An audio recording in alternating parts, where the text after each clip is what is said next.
তোমায় মনে পড়ে আজকের এই দিনে রাজপথের সাইদ ভাই, আমরা তোমায় বলি নাই রাজপথের সাইদ ভাই। RICL TMX, যুগের পর যুগ স্থাপনা থাকে মজবুত। রাজপথের মুক্ত ভাই, ছাত্র দলের ওয়াসিম ভাই, আমরা তোমায় বলি নাই ছাত্র দলের রাব্বি ভাই, আমরা তোমায় বলি নাই।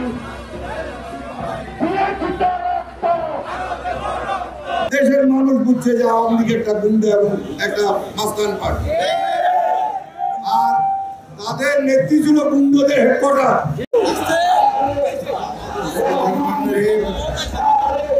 আজকে জেলা বিএনপি কর্তৃক আয়োজিত এই বিশাল র্যালি বিজয় মিছিল, এখানে আগত সব উপজেলা এবং পৌরসভার নেতাকর্মী থেকে আমি আমার শুভেচ্ছা এবং মোবারকবাদ জানাই। ভাইরা, একটা বছর দেখতে দেখতে এই স্বৈরাচারী হাসিনা 1 বছর পলায়নের প্রতি উদযাপন করছি আমরা।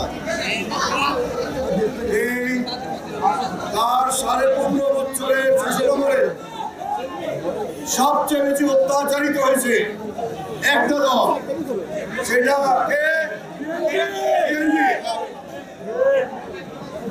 বিএনপিকে বিচ্ছিন্ন করার জন্য এই শেখ হাসিনা কম চেষ্টা করবে। আমাদের কত নেতা কর্মীকে গুম হত্যা করেছে, জেলে করেছে।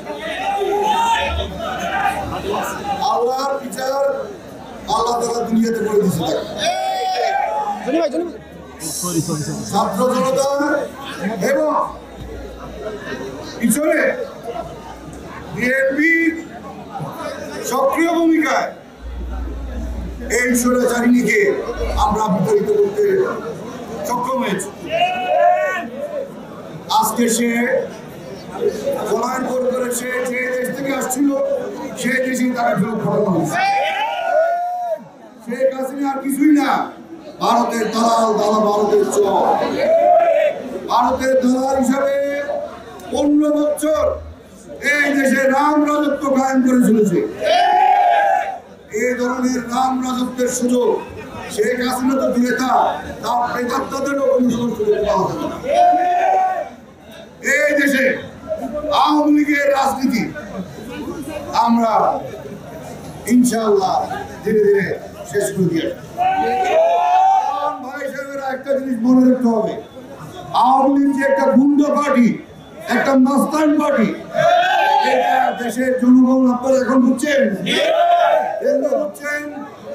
1400 মানুষ মরার পরে আর 20,000 মানুষ আহত পরে দেশের মানুষ বুঝছে যে আওয়ামী লীগ একটা গুন্ডা এবং একটা মাস্তান পার্টি, আর তাদের নেত্রী ছিল গুন্ডাদের হেডকোয়ার্টার। তাদের নেত্রী ছিল গুন্ডাদের হেডকোয়ার্টার। এই 77 বছরের গুন্ডি এবং দিল্লিতে আছে।